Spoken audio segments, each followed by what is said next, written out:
Good morning guys, Chris the Ultimate Recycler. Today we're going for a drive.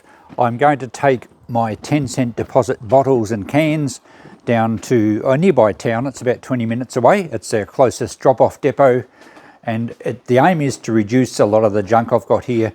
In a recent walk around video where I exposed all my severe hoarder tendencies, we looked at one of the spots we looked at was the carport, which is very cluttered. We can get a car in the front but not the back, and part of the bulk that was taking up space that I wanted to get rid of was just stores of cans and bottles. I don't have time to do that anymore. It's not really that viable. I just like the idea of cashing it in and raising a bit of extra cash. Most of the cans and bottles come from our Airbnb property. I check the bins. I've also got a couple of tubs that came from the girls' cafe. We'll have a look at what we've got. We'll load them in the van and we'll go for a drive. So up in the corner of the deck here, there's a few big tubs of plastic bottles. They take up so much space for what they're worth. In Australia we get, well, at least in Victoria, we get 10 cents deposit per item. And if we duck over to the carport area, I've got a lot stacked in crates. So glass bottles, plastic bottles and aluminium cans. I'll just duck through this gate here and you can see how full our carport is. A lot of this is still stuff from the farm that I haven't got back to, and stuff from my old shop that just got stored and moved. Well, moved and stored. Now here we have crates. There's glass bottles, mostly alcohol, but any glass bottle that you'd buy at a takeaway shop for a soft drink or beer or something like that will be 10 cents deposit. Hello Coco, you're not 10 cents deposit, are you? And there's some bins here with plastic bottles. They've got all jumbled up because I keep moving them to make space to get something through. Aluminium cans or aluminum, depending where you're from. And most of the plastic bottles, or a lot of water ones here. And they're all, well, most of them are 10 cent deposit. I think the label says, where are we? 10 cent refund at collection depots / points participating state or territory of purchase. So we're pretty well right to go with all of these. I don't have to actually check each one. Pretty well all the just general purpose cans, bottles will be 10 cent deposit. And the guy's got a pretty unique way of sorting them down at the place in Seymour, which is a nearby town we're going to. So I'll load them up in the van if I can get through this walkway, and we'll go for a drive. Just checking our Airbnb property before I finish loading up, and we've had some guests leave and, well, they like to drink. So I may as well salvage what cans I get from here. I'm very pleased that most of our guests recycle very well. So cardboard in the yellow bin, rubbish in the red bin, green waste in the green, and glass in the purple. Most of our guests are very good, which pleases me. So I'm going to get the last few tubs out of here, and this will be the last lot I take from here. Never fear, the recycling won't go to landfill because the yellow bin, supposedly the items get recycled, and maybe the council actually have someone that pulls out the 10 cent ones, I don't know. It's probably worth their while. It doesn't take long to fill tubs, and you know, 10 makes $1. It adds up pretty quick. Anyway, I'll finish cleaning this out and then I'll finish loading the van. Well, that's a fair pile of cans and bottles. You can see the valuable real estate that lot would have been taking up. Now, if someone mentioned last time I was talking about this that I could crush them up. Well, the place that takes the or does the recycling or offers you the refund doesn't like them crushed. They will allow a few through that have been sort of squashed a bit with as far as cans go, but they don't like them crushed. I guess because they can't check that they're all 10 cent deposit ones. The other issue is that takes time, and I'm rather time poor, and even just collecting them and taking them down to Seymour is time that I really can't afford, so I won't be doing this again. I haven't done a special trip. Every time I've taken them down, it's been because I've had something else to do down there, and we have to do a few things down there today. So it's not a special trip, but it does take time. It would probably be a different matter if there was a depot in Nagambie, but because we have to obviously hoard them up until we've got a decent amount, it does hog space and takes time. Okay, we're just heading off. It's a family affair today, and Coco seems to think she wants a proper seat. So I'm in her spot. Christine's in her spot. So they have to share, but she does like to stick her head out the window. That's Coco, not Christine. All right, for those wondering, we had 54 cans and bottles out of the recycle bin at our Airbnb. So that equals $5.40. Kind of worthwhile. But anyway, as I said, I'm not doing this anymore just purely because of the space it takes up. I started recycling back in the late 1980s when I had a mechanics workshop over in the Wimmera in Victoria. And back then, South Australia was the only state that did a deposit scheme, and that was 5 cents. And that was only on some soft drink and I think plastic bottles. And so I started bagging them up, and I would take them 2 hours because you had to take them back to South Australia. So it was from Matoa, where I was, to Bordertown in South Australia, and that was about 2 hours drive for 5 cents per container, and I used to take 10,000 at a time, so that equates to $500. 4 hours drive, but then again, the average wage back then in the late 80s was about $400 a week, and fuel wasn't an issue. I think fuel was about 50 cents a litre. And the old bus I used to drive, when I say bus, it was a truck with a thing on the back, would say you get 10 litres per 100 Ks, so 200 Ks, 20 litres, 50 cents, $10 for petrol.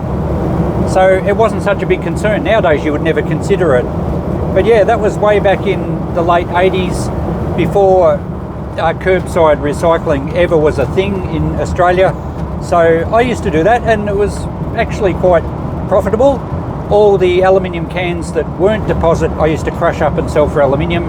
I had a proper compactor at the shop, so I think I was ahead of my time with recycling. But anyway, this will be the last time at this stage that I'll be dealing with cans and bottles, and I'll show you when we get to the yard, and we might even have a chat to the owner if he's available. 20 minutes later, and we're pulling into the yard of this business here called J&J Hiring, I think. We'll have a look at the sign in a minute. I didn't know I went in the exit gateway until we were leaving, and I saw the exit sign. So the owner's actually on the forklift there now. I know Steve quite well. We've done quite a lot of dealings over the years, and I used to actually sell some things for him through the shop. Coco's just checking out the situation. She'd love to get out and run around. And yeah, Steve's a nice bloke, and I've dealt with him for a long time, and he's really got a big business going here. So here's the section where we're unloading. There was actually 2 cars ahead of us, and he was saying, I had a quick chat to him, but he didn't have time to talk to us. They put through a lot of deposit stuff. It's quite a reasonable part of their business now. And he's made these little conveyors up out of treadmills, exercise treadmills. And he's modified them so that there's one for glass, one for cans, one for plastic. And they have counters on them, and so it counts as it spits the receptacles into the crates here. And he was busy on the forklift moving stuff around. There's a couple of guys here on the sorting tables. I had all mine sorted, but sometimes people bring them in all mixed up. But any large quantity, they'd much prefer to have them sorted. It saves them a bit of time. So he's got, I think, 3 set up here using the old modified treadmills, which I reckon is a pretty natty idea. Great repurposing. He's got counters set up on them. I'll show you one of those in a tick. Here's where the bottles are coming out of this one. He's got a little slide here which can fill both 2 crates at once, and on the other side of that machine there's counters, and you can see them here at the end of some little channels that he's made out of angle iron. So this machine could have a guy feeding on either side. I think there's like 4 channels, and each channel has a little flick switch at the end when the bottles go through, and it registers on the counter, which you can see here. So he's only feeding through the far one. There's only 3 actually, isn't he? And it's counting each bottle as they go. So fully automated. They just tally up the count at the end of it. Coco was overseeing the situation. We can't have them ripping us off bottle numbers. And there's 2 guys who were absolutely flat out. As we were about to leave, there was another car, or maybe even 2, I think, pull in behind us. So they're pretty well flat chat doing this. And the boss, Steve, was out on the forklift moving the big crates around. They must put through hundreds of thousands of these quite regularly. It's amazing. I'm not sure if there's another place in Seymour that does it, or these are the only guys, but they're certainly doing it in a pretty big way. Much better than you standing there feeding a sort of a vending machine yourself. So here's Steve's business. It's J&J Equipment Hire, and he has a lot of small engine equipment, larger equipment for hire, trailers, little mini excavators, all sorts of stuff. He also does steel supplies and firewood as well. So he's got his fingers in a lot of pies. So a very vibrant business, and he's doing great. He's also a bit of a collector, so his office is full of great treasures. Now, before we left Seymour, we had to get some dog food for Coco, and outside the food, the animal food place, they've got a dog wash. Coco quite enjoys a good wash, and it wasn't a very cold day. She got the full shampoo and conditioner treatment, and she looked quite relaxed about it all. She didn't stress at all, even when water went on her face.